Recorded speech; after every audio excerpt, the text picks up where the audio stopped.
unahitaji sana kuomba, kuzungumza na Mungu ili Mungu aendelee kukupa maelekezo zaidi na zaidi ya namna gani na jinsi gani ambavyo unaweza kutembea katika hiyo nafasi ambayo amekupa. Ni namna gani ambavyo unaweza ukafanya, namna gani ambavyo unaweza ukatenda katika hiyo nafasi ambayo Mungu amekupatia.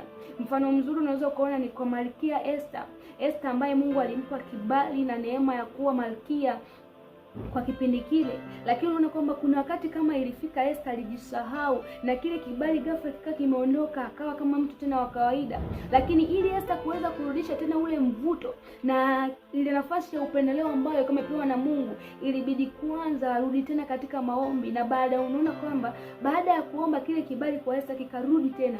Kwa hii inatuonyesha ya kwamba maombi kama maombi ni njia mojawapo muhimu sana ya kuweza kutunza kibali ambacho Mungu amekupatia katika maisha yako, Mungu amekupatia katika nafasi ulionayo.